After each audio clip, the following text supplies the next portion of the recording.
Assalamualaikum warahmatullahi wabarakatuh. Kali ini saya akan membahas tentang bagaimana menyusun kartu soal. Nah, pertanyaannya, perlukah kartu soal itu dibuat?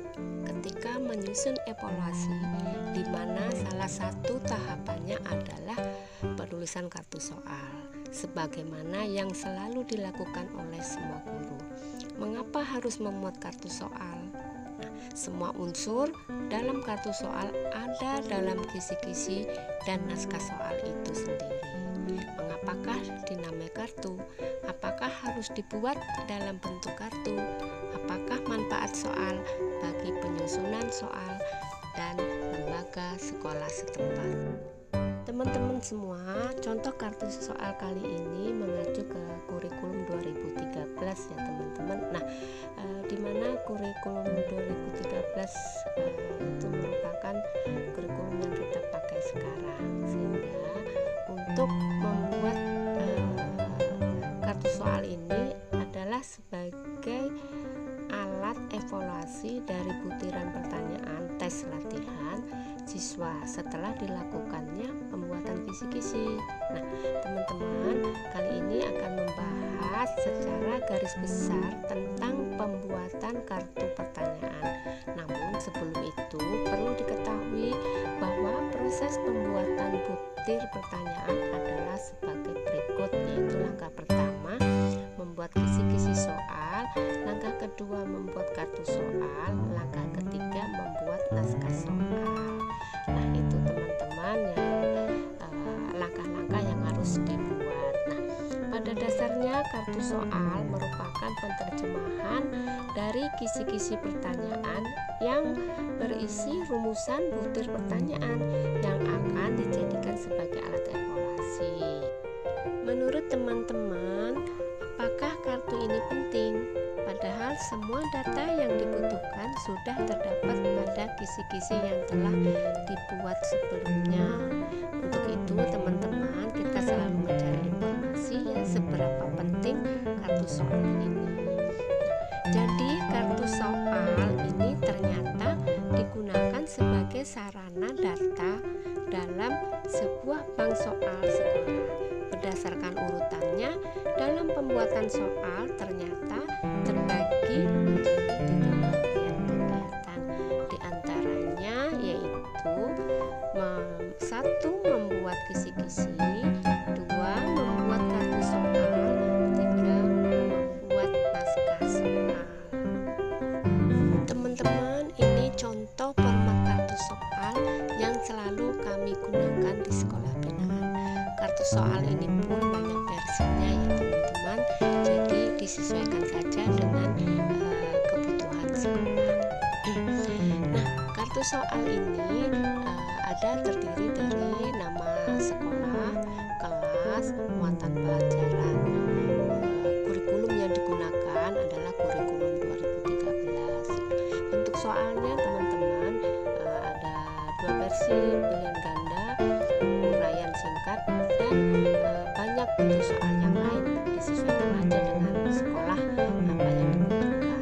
Terus ada tentuan juga 18. Nah, di dalam kolomnya terdapat di sini adalah kompetensi dasar atau KD, ada buku sumbernya, ada di sini level pengetahuan ataupun di dalam penalaran, ada juga kolom butir soal, kolom nomor soal, terus ruang lingkup daripada materi, juga ada materinya serta kunci jawaban.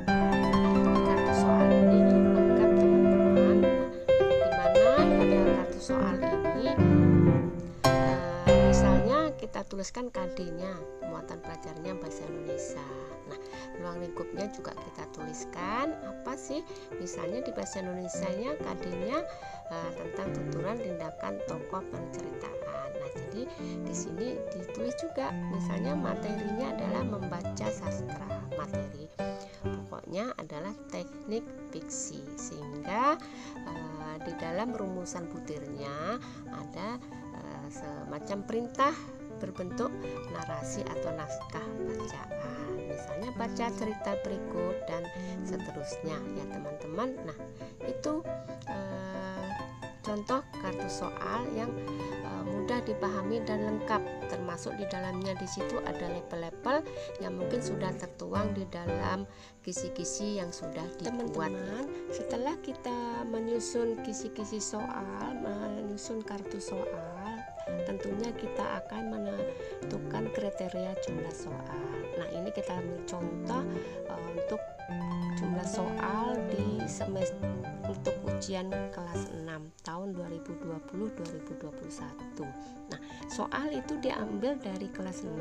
Semester 1 itu kita ambil 40%, semester 2-nya kita ambil 60%. Nah, untuk bentuk soalnya kita ambil di sini contohnya bentuk soal pilihan ganda dan uraian singkat. Nah, jumlah soal yang kita gunakan adalah 30 butir.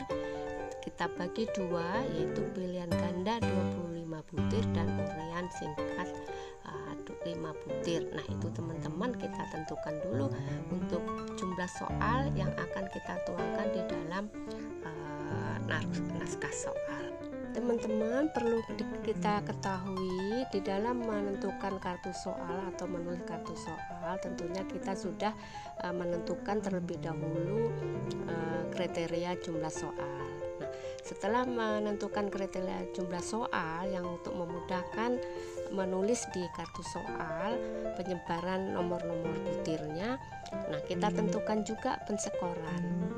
Nah, pilihan di dalam contoh tersebut untuk pelaksanaan ujian kelas 6 tahun 2020-2021 di tempat kami, yaitu menggunakan pilihan ganda 25 butir dengan skor 2, uraian singkat 5 butir soal dengan skor 6 masing-masing butir atau total 30. Jadi jumlah skor seluruhnya 80. Teman-teman, untuk skor uraian singkat itu disesuaikan dengan bobot daripada butir soal tersebut. Rumusan kunci jawaban dari pilihan ganda yang berjumlah 25 butir itu dibagi 4 option, karena pilihan gandanya menggunakan 4 option, yaitu pilihan A, B, dan C serta D untuk option pilihan jawaban, yaitu dengan rumus plus minus 3 untuk penyebaran di dalam menentukan kartu soal untuk membuat naskah soal.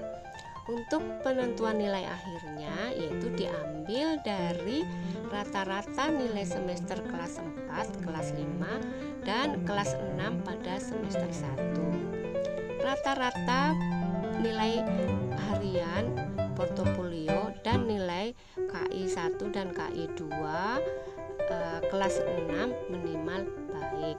Yang C yaitu nilai PTS dan D nilai tes atau ujian sekolah. Nah, teman-teman, sehingga rumus nilai akhirnya adalah poin A ditambah poin B ditambah poin C ditambah poin D dibagi 4, sehingga nilai akhir tersebutlah yang akan dituangkan pada ijazah peserta didik kita atau siswa kita sesuai dengan KKM atau AKM yang ditentukan oleh sekolah tersebut. Nah, itu teman-teman yang dapat saya sampaikan.